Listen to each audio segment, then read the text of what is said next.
Excellent. I like the water balloon. Good afternoon, Blizzcon. How are you feeling this fine Saturday morning? Ah, yes, feeling woo, me as well. I'm Day 9, your host, and today we're going to talk about what is coming up next for StarCraft 2. We have a whole slew of fantastic panelists who are assaulting the StarCraft 2 excellence from all different dimensions, and I would love if you gentlemen would introduce who you are. Why, certainly. I am Tim Morton, the production director for StarCraft 2. My name's Ryan Shooter. I'm the lead UI designer on StarCraft 2. And hello, I'm Rob McNaughton, lead artist on StarCraft 2. I'm Kevin Dong. I'm the lead co-op designer for StarCraft 2. I'm Michael Scipione. I am a versus designer for StarCraft 2.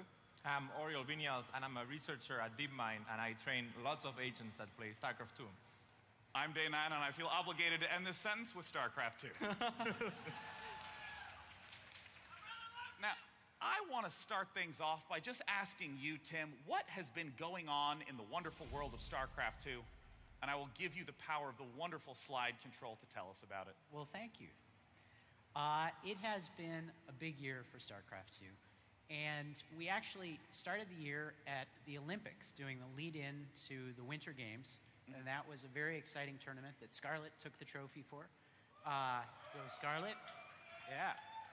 And then we also celebrated the 20th anniversary of StarCraft. And that was something you helped us celebrate, so thank you. Yes! And that is just very exciting for us. 20 years for the original StarCraft, 8 years now for StarCraft 2. Such a tremendous legacy.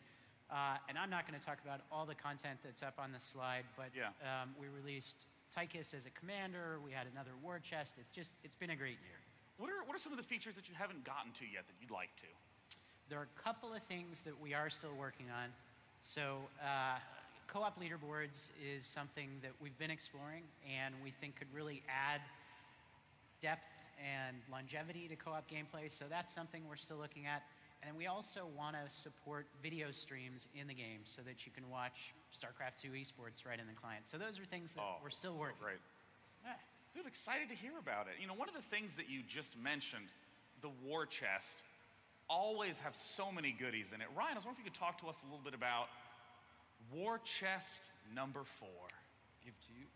Yeah, absolutely. So we are trying to get another war chest out by the end of the year. We're really excited about it, and we're going to be doing a couple of things differently this time. So for anyone unfamiliar, the war chest is a program where we have an event that players can purchase admission to unlock cool rewards by playing the game. So far, we've always done unit skins, so you could reskin your army, the Marine, the Marauder, that type of thing. But this time around, we're going to be doing building skins, which is something that people have been asking for it, so you're going to be able to kind of complete your set and get everything matching in your army, so that should be pretty exciting. But that's not actually the only thing that we're doing differently. We're also going to be making it so that you can unlock war chest rewards by watching StarCraft 2 games on Twitch as well, instead of just playing the game. We know that there's a lot of people out there who love StarCraft 2 esports and love watching that content, and we want to make sure that you have a way to directly support StarCraft 2 esports in the war chest, but still get to unlock all the content the way you want. How many of you stay up really late and screw up your sleep schedules to watch GSL? Anyone other than me? Yes? Good? Good. You're going to get rewarded for that now. Isn't that great?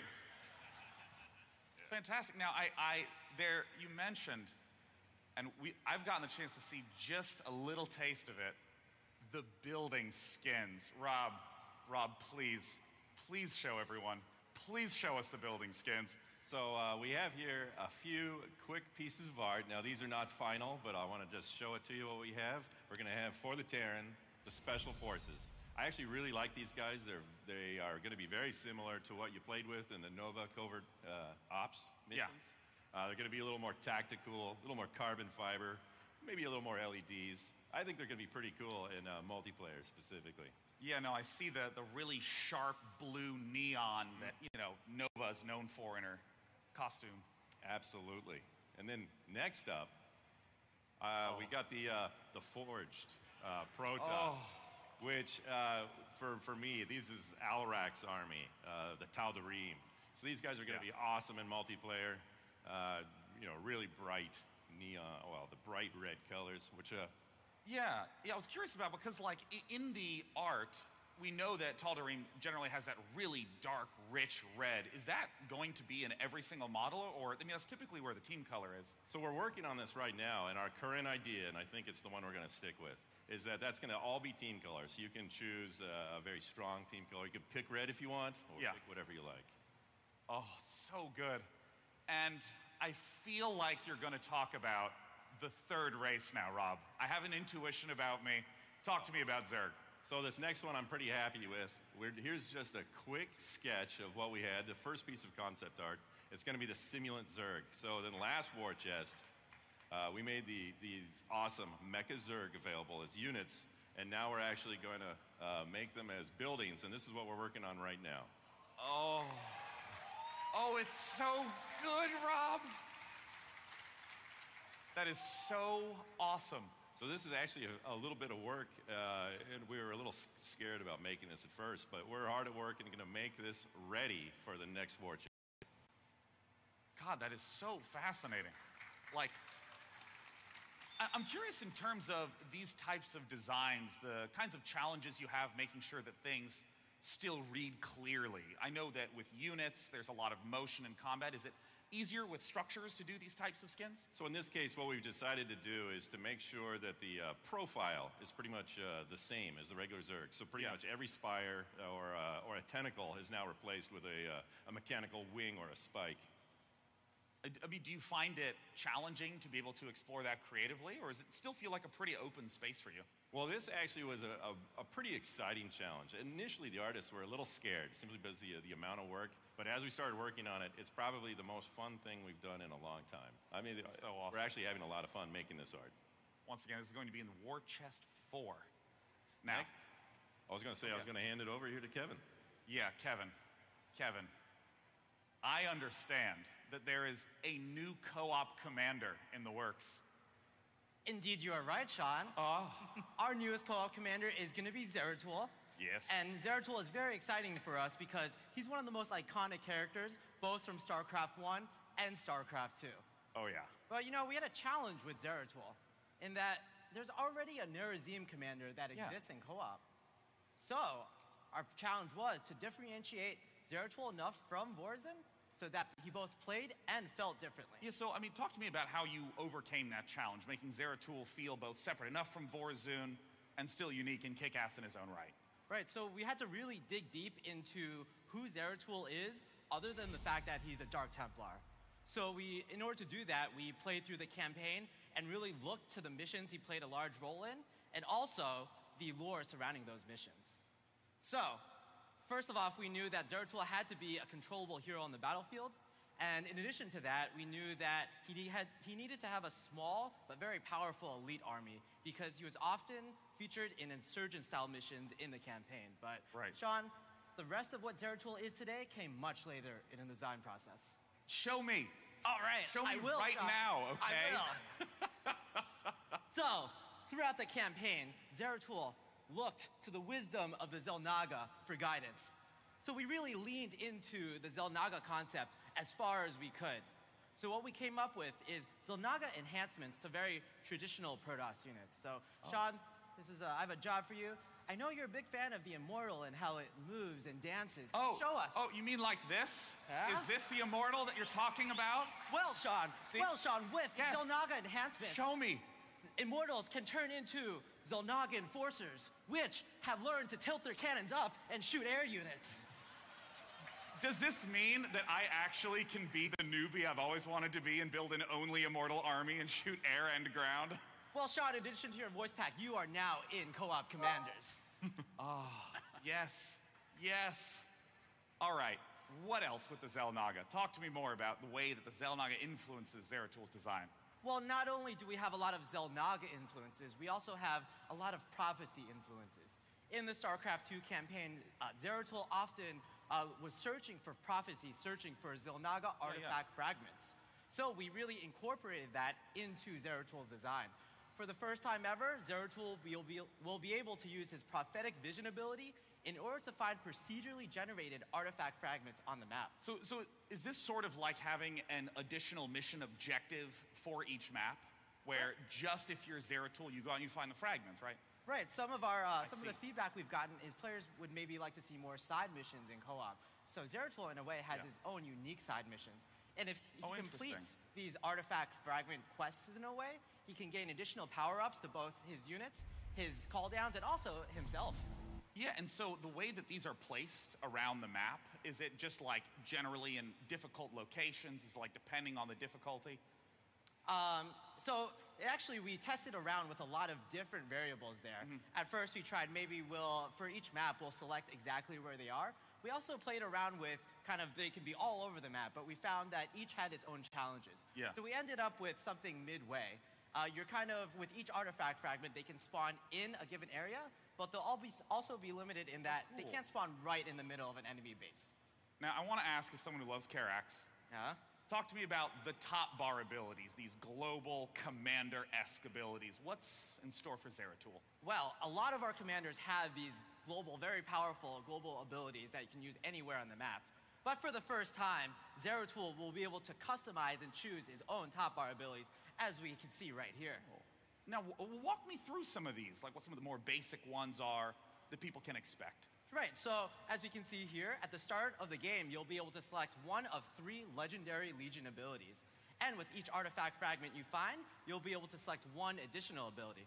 So that's kind of how the tech tiers work. You Right. start 0, and then if you go 1, 2, 3, got it. It's kind of like a very different style of progression in the game. Right. And I can show you some of the legendary Legion abilities right now. Well, then let's do that. I think that's a great idea. Let's do it. All right. So these legendary Legion abilities are kind of inspired from the campaign itself. In the campaign, Zeratul had a very curious habit of finding allies who are more than willing to sacrifice themselves for the greater good. So with these abilities, Zeratul will be able to summon Protoss units or Protoss legions from other factions that will fight for Zeratul, but you won't be able to directly control them, but you'll be able to direct them. So it literally is like proper having an extra ally on the battlefield with you, so you can still focus on some of the nuanced control of Zeratul and Zeratul forces. Right, that's I think exactly what we're going for, and we can see some of them right now. So Raya and her Void Rays have the ability to, they're Void Rays, so they're more of an all-around choice. Tebris and his Zealot Legion are good for your AoE needs, while Cedarith and his Dark Archon squad are great for dealing with a lot of powerful enemies. I wanted to ask about the most powerful ones here. Okay. It's always fun to have a little carrot to work towards. What are these tier 3 most legendary abilities? As we can see, we have the Avatar of Form and the Avatar of Essence. We wanted Zeratul to feel very powerful once he collects all 3 artifact fragments. So once he does, you'll be able to summon these ultimate constructs of ultimate Xel'Naga power. So first, we have the Avatar of Form. The Avatar of Form represents the Xel'Naga ideal of great psionic potential. So he'll have a lot of powerful psionic-based abilities, like upgraded versions of Psionic Storm, Psionic Blast, all sorts. That is so sweet. This is my commentary on this. Well, in case that's not your cup of tea, we also have the Avatar of Essence, which features the Xel'Naga concept of evolution. So he'll be able to buff your units and also devolve your Amon's units into lower evolutionary tiers. So this Xel'Naga construct, does it function like the original legendary units you were talking about in that you can't control them? So these guys, because they're Xel'Naga based, because they're part of Zeratul, you'll be able to exactly control exactly where they go. Oh my god, awesome. Yes, I appreciate you so much. Come on! I'm really excited to get the chance to actually play. I mean, I say this every chance I can, but if any of you are new to StarCraft 2 and are looking for a way to hop in, maybe you've been watching the StarCraft 2 esports, I cannot recommend Commander enough. I pretty much consider myself a tryhard, right? A competitive, like one-on-one type person. But still, in the last 18 months, 2 years, I have done so much co-op just because it's so fun to play with friends. It's just a really nice entry point, so I strongly encourage all of you to check it out. And of course, I'm excited to play Zeratul. Now, speaking of competitive one-on-one, I'm a master of transitions. That's why I get hired to do this. Skip, Hey. talk to me about who you are and what's coming for StarCraft 2 Balance. So I'm Michael Scipione, but I usually go by Skip, as you pointed out here. I do I'm representing the Versus Design team here today. We're going to talk about the big patch. We have a big design patch. We did one last year, and we have one this year. Well, talk to me a little bit about how you approach design, because I know it's not just tweaking a unit here that feels strong or weak and so on and so forth. So yeah, we have a couple of big design goals when we go into one of these patches. This one in particular, we wanted to look at the end game. We wanted to look at a lot of the 6 supply units. We wanted to look at bringing up some of the races that may have felt like they're weaker in late game, but we don't want them to all play the same. They need to have their own flavor. They need to still each feel like each distinct races, but we wanted to make them a little bit more equal. And when you talk about end game units, you know, often you'll see early game units like Marines Marauders in a late game Terran composition. You really are referring to those like highest tier units that you're looking at, is that right? Yeah, we were looking at both what people are doing in the late game, but especially looking at like all the 6 supply units.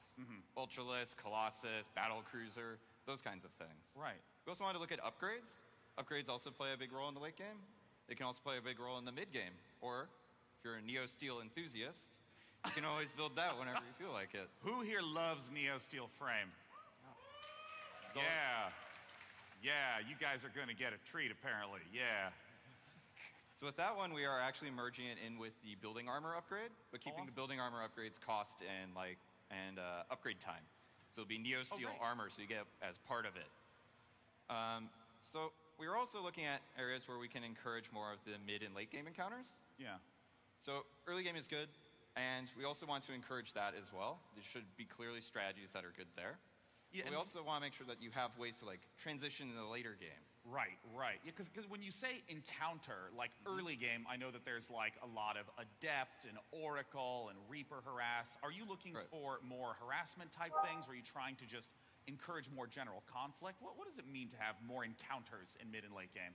It's more of general conflict and the feeling that you have the tools to cause those conflicts. If you're too scared of your opponent's mid-game or late game, you might feel that you're constrained into just, oh, I have to do this early game, otherwise I don't have a chance. Oh, to avoid that, like, I harass once and then pull back and take 4 bases and chill till I'm maxed sort of thing. Well, you can do that if you would like to.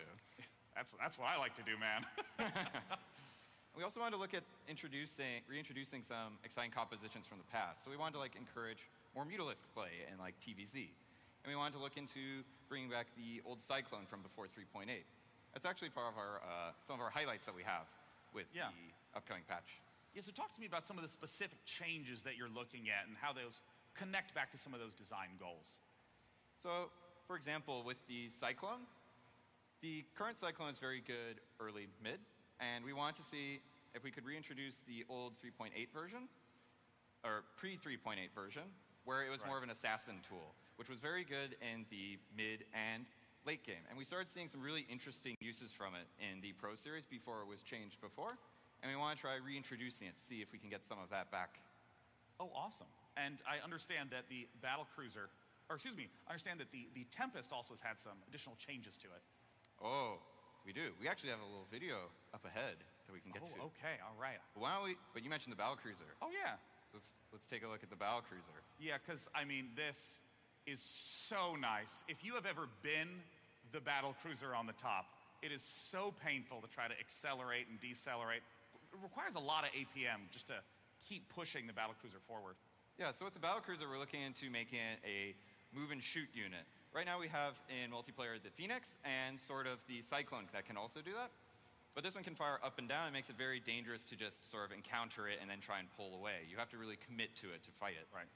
Now, when you say move and shoot, I know the Phoenix can pretty much swivel as it's firing. Is the Battlecruiser still need to face, or can you be retreating and firing from behind? It can fire backwards, so you have to watch out even if you're trying to pursue a Battlecruiser. Oh, interesting. Okay. So what about the Tempest? What about it, Skip? So the Tempest, we're doing more of a numeric change. So while the Tempest gun will remain the same, it's a long-range, very powerful anti-warship weapon. Yeah. We wanted to look into making it a little bit more flexible and a little bit different than the carrier more so than now. So it's faster, it costs a little less, and the supply went down by 1, but the health also went down. Oh, right, yes. Because it kind of felt like you had to commit. Like if your opponent was building Broodlords or something like that, you'd have to actually invest quite a bit in terms of time and resources just to get 2 or 3 out. Right. And so we wanted to look into making it a little bit more also micro-friendly.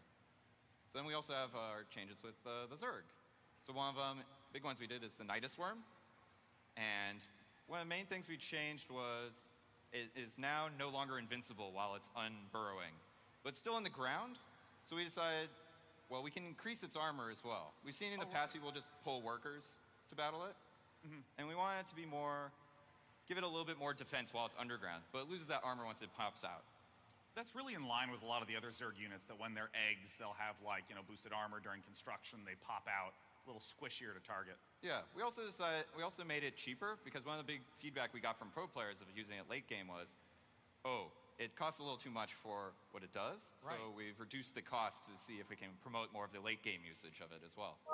And this makes a lot of sense with what you were talking about with trying to encourage the mid and late game encounters. If it's, obviously you get so much spread in Legacy of the Void multiplayer over the map, that if it was easy to get picked off by workers, it would be kind of trivial. But now, if you're able to watch the minimap a lot and split your army, that's how you're going to have to answer that kind of threat.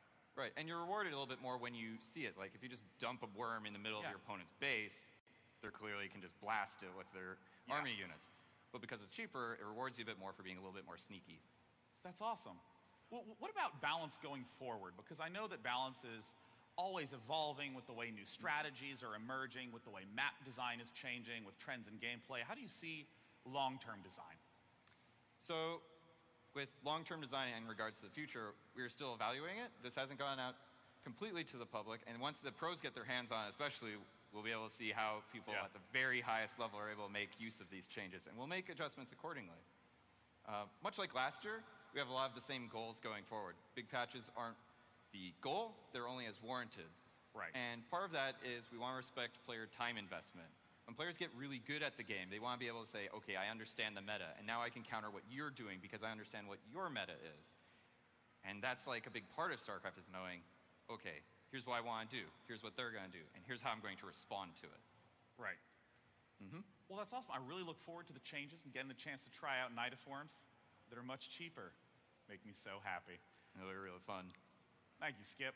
Now, Oriel, we're going to pass the baton to you, but before we get to talk about DeepMind, after this, we're going to be doing a Q&A, and there's a microphone, I believe, somewhere over here. I can't see it because these lights are really bright, but I have confidence that there's a microphone over there, and we'd love to invite you up there to ask questions to our lovely panelists.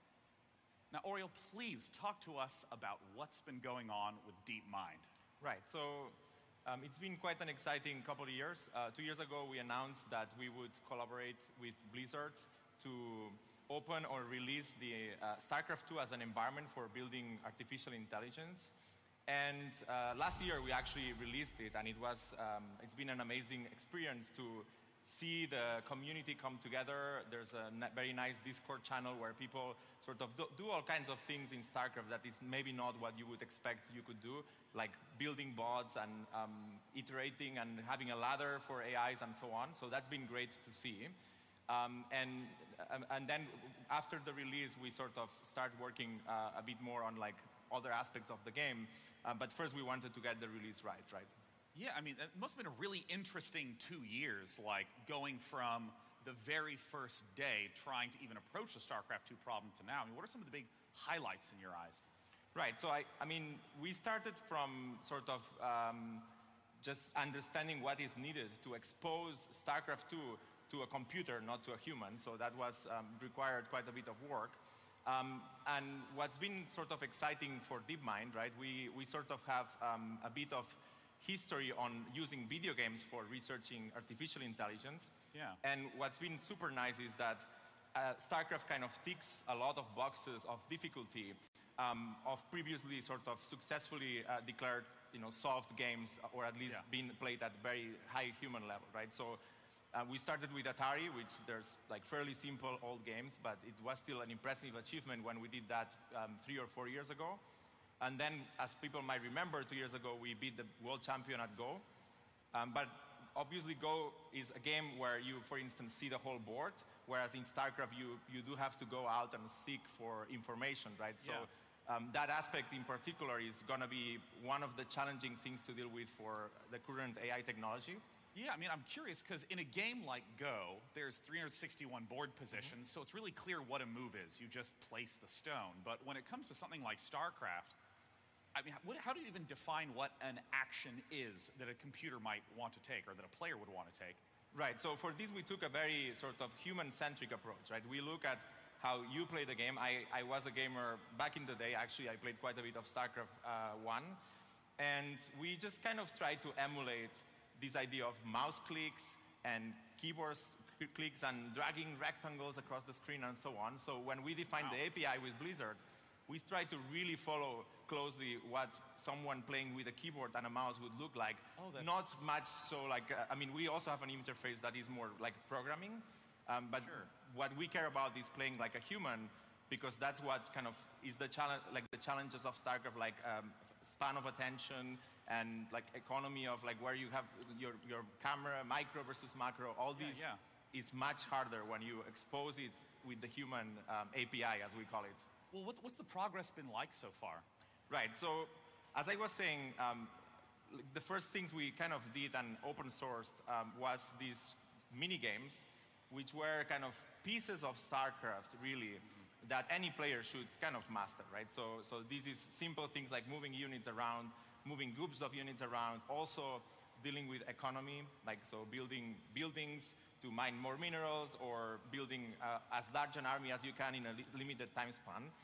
And since the release, we actually have gone quite far in these mini games, and we have essentially achieved what I would call very competent human performance, like maybe Grandmaster level or so. But there are obviously extremely limited sets of things in StarCraft, right? And is this to just get a feel for it, to make sure that the framework that you're functioning with is causing proper learning to happen? Exactly. So we learned a lot, right? A lot of the difficulties of the action space, the mouse clicks, was exposed thanks to this. And so it was a very good first stepping stone.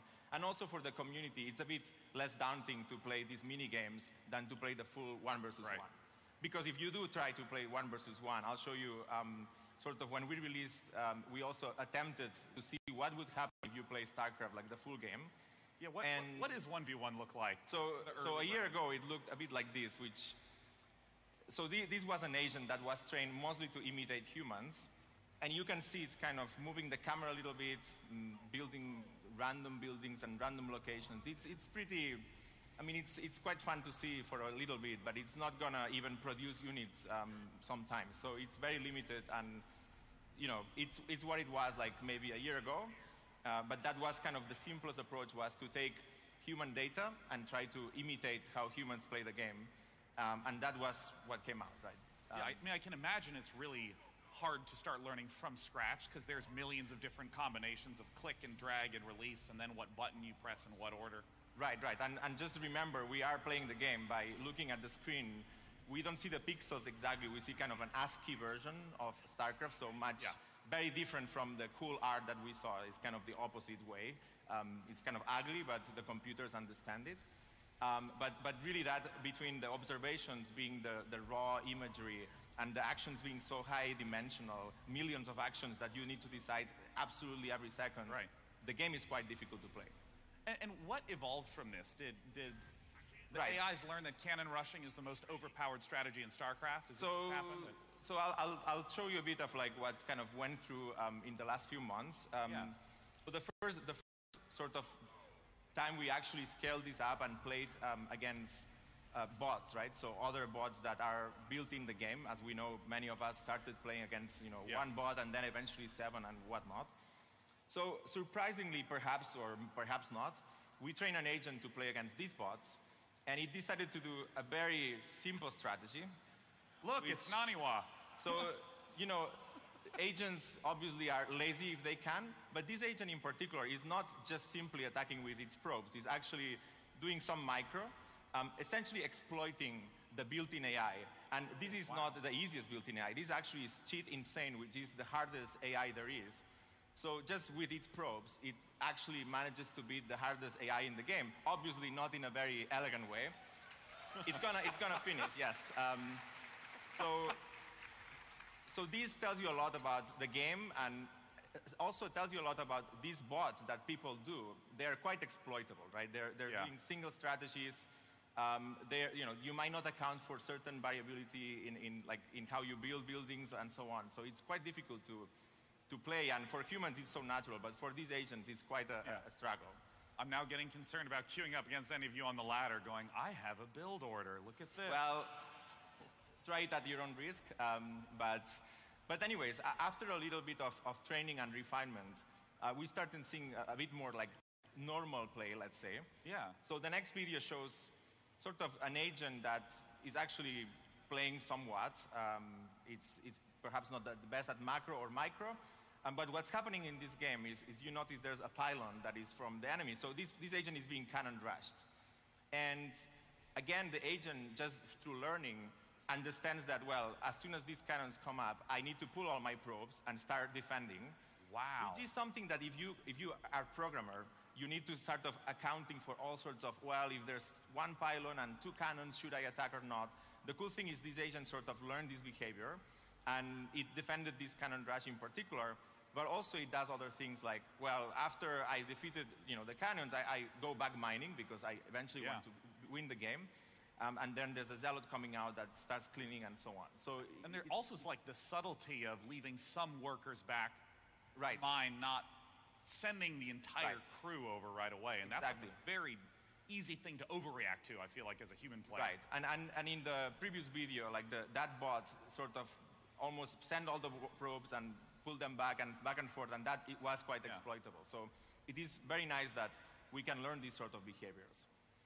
But perhaps what I'm most excited about is the way the agents play, right? So this next video shows maybe a later game, and it's quite interesting because what we're going to see is the first-person view of the agent, right? So let's see if it plays. So here, you're really seeing what the agent sees. So you see the agent is actually playing like a human. In fact, it starts by imitating how humans play and then refining its play. So you see it's kind of warping in units, moving its camera. Oh, wow. It has this moving, when you move units, you kind of spam click a little bit. So you see all this behavior. And remember, right, every single action you see, like building a new nexus, moving the units, moving the camera, comes essentially through looking at the screen, passing it through a neural network, and deciding I'm going to click at this point at this time.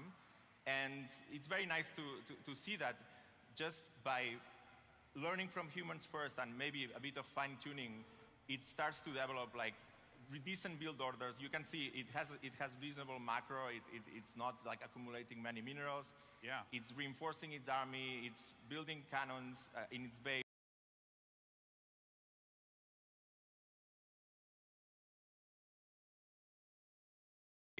It's chrono boosting its nexus and taking vision on the map, it seems. Yeah. Well, I mean, it's not yet at a very extremely good level, but definitely it's very nice to see it play with this interface, right? Like when you actually see what the agent is kind of trying to do all the time. It's really awesome, and there's been a lot of progress on this, and it's quite exciting right now. It's so cool to see. I'm curious what are like some of your goals, timelines to get to in terms of being able to play against humans? Like, could we play against it today, for instance? Right. So, I mean, for us and for us being as a player, it obviously would be super exciting because this is much unlike any other bot. It would feel very natural to play against it.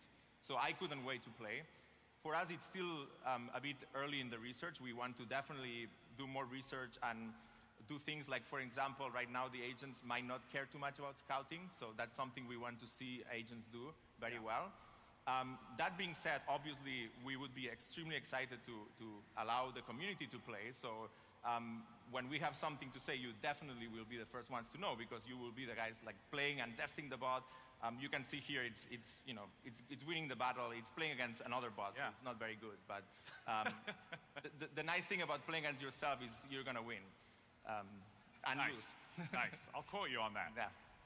Well, I think at this point, this is where, yes, there is the microphone. We'd love to invite you up to answer some of your questions from the community here today. Thank you, Oriel. Thank you, gentlemen, for getting the chance to talk about SC2 with us. Hey guys, I am just wondering, we've had a lot of story outside of the game, but I'm just wondering whether there are any plans for like the Nova single player campaign, just some story stuff, because we haven't had any in a long time, and I'm hoping there are plans to put some back in. I'll take that one. Yeah, we are also huge fans of the story evolution in StarCraft 2.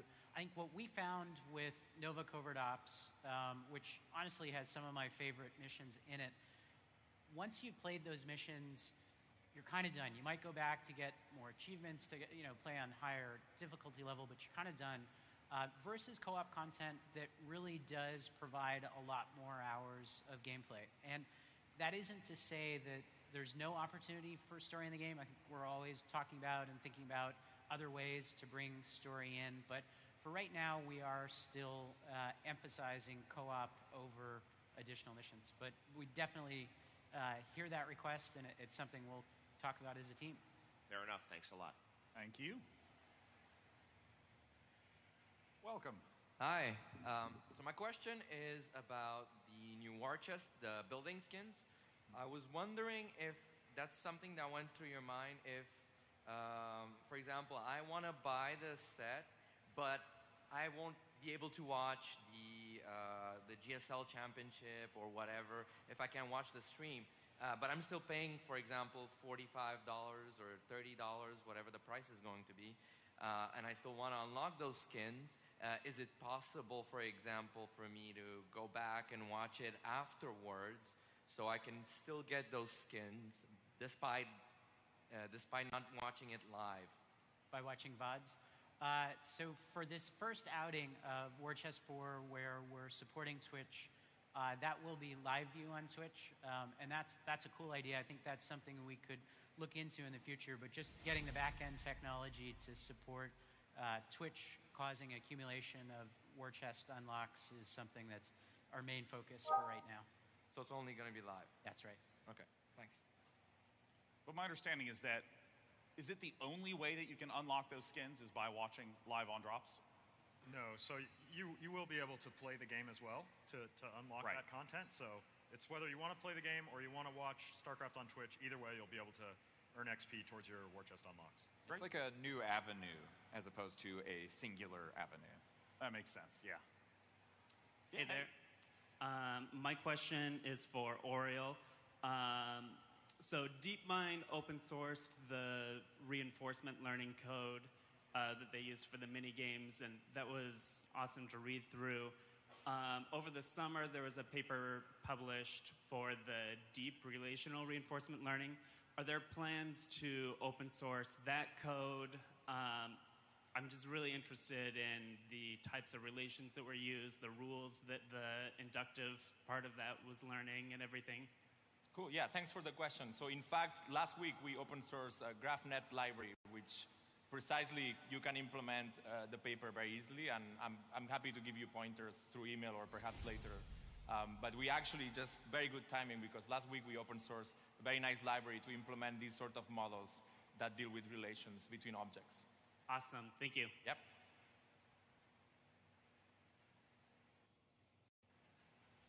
Hey. On the topic of co-op, I wanted to ask if there's any plans to make it more difficult besides brutal or mutations. What a badass, look at that. Kevin, you want to talk? I can take that. Yeah, so we talked internally a lot about how we can make co-op more difficult for our players.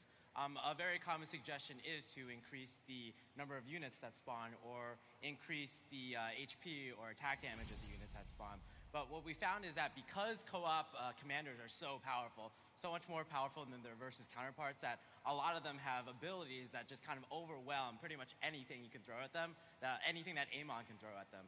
So internally we are trying to find new ways to cater towards that audience that tries to play extreme or even more brutal missions. But we don't think right now that going that avenue, just adding a brutal plus would be the way to do it. Well, I wanted to briefly follow up about how you think of the co-op leaderboards that were brought up in relation to that. Is this perhaps a different avenue to address? Yeah, so we know that in co-op or in the co-op community, there are a lot of players who kind of compete within themselves. They kind of see it as their way to use a brutal plus, and we want to cater towards that community as well. So that's the idea behind co-op leaderboards. Awesome, thank you. And I think we're going to have time for 2 or 3 more questions. Just want everyone to be aware, so yeah, go on. Hello, guys. I absolutely love co-op as well, but I want to know if there's anything that you guys are going to do about trolls in co-op. So what happened to me really quick was we were doing a mission, and then all of a sudden, towards the end of the mission, he wiped out every one of my structures, and then it flashed defeat after we beat the mission. So I got decremented a lot of experience points, and I want to know if there's anything to do. If we beat the mission, I should get the full experience. But I'm just saying, not to give everyone ideas, but... Yeah, well, that... We're going to have a bunch of probe-rushing co-op murders right now in chat. It's going to be great. I had to bring it up. Yeah, that particular case definitely sounds like something we should fix, but I don't know, Kevin, do you want to talk about trolling in co-op in general? Right, so what we found is, well, we discussed that internally as well, but what we found is if we take the ability to attack your opponents or your allies' units, the players are very creative, our community is very creative, and they can find new exciting ways to troll your allies. Well, of course. I just want the experience so I get my levels. Yeah, well, we can definitely look into that. All right, thank you. Yeah. I think we have time for 2 more. Hey, guys. Yep. Hey, guys. So I've had a chance to play Zeratul, and I love the fantasy you gave him. I especially love the Legion commanders, which you took seemingly from short stories that are relatively obscure. But I noticed some tiny inconsistencies, like Zoria's used a male model instead of a female, and the High Templar, can't remember his name, but he has his nerf cords. I was wondering if those models were finalized or not, or... Well, I'll just throw out that the version that we're playing here is a little behind the times. We've been working hard for the last couple weeks, making more and more art. I actually, now that you've mentioned that, I want to double check to make sure that we have the correct models in the game.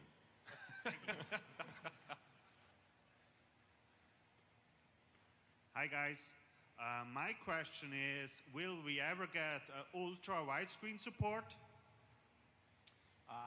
So there are some competitive considerations there just around advantage of having more screen real estate. So we've debated that on and off, but that's something we'd love to hear feedback from the community from. So if there are opinions, yeah, let us know. Thank you. We can definitely take one more question for sure. Hi. My question has to do with co-op commanders coming out and how you guys keep pushing them out. How many do you think we can more expect? Because I've noticed that recently most of the co-op commanders coming out there's at least less of them, or how do I put this? A lot of the major lore characters are either dead or have already been turned into co-op commanders. All right, I'll start this one and then I'm going to pass it to Kevin. But yeah, one of the things that happened on the team that was exciting for co-op in this past year was having Kevin join the team. And when Kevin came in, and yeah, welcome Kevin Monk to the StarCraft 2 team. So yeah. When Kevin came in, he had a lot of strong opinions about ways to improve the commanders that had already released. And he put a lot of work into doing balance passes and revamps on those. Since then, he's created Tychus and now Zeratul. But what you observed is true, that I think we're running through a lot of the major lore characters. So we have ideas about that. And I'll say from the production side, we don't see an end in sight for making co-op commanders right now. But Kevin, maybe you want to add to that. Yeah, there's definitely a lot of more exciting characters that we could do. Popular one that I hear is Celendis, maybe, or one of the Minxes. I don't know. What do you guys think? Yeah. Yeah. Well, and Tosh? Okay, Tosh is a very popular one too. Going back to the story question too, there's nothing to say that we can't add characters to StarCraft lore. So, I don't know. How do you... Yeah. Thank you. Well, unless you have any final comments about this, I think that's about all we have time for. Anything else you want to add, Mo? Yeah, we're good. Great. Well, to any of you who had questions, we apologize. We are out of time. For all of you who did come out, we just want to say thank you so much. StarCraft 2 esports is going to be that way. Please tune in. Finals are at 5:30, I believe, 5:30? For grand finals, yes. Oh, yeah, 5:30 for grand finals. Definitely check it out. I'm rooting for Cyril. I have no shame at all. And hope you have a wonderful rest of BlizzCon. Thank you for playing. Thank you. Thank you.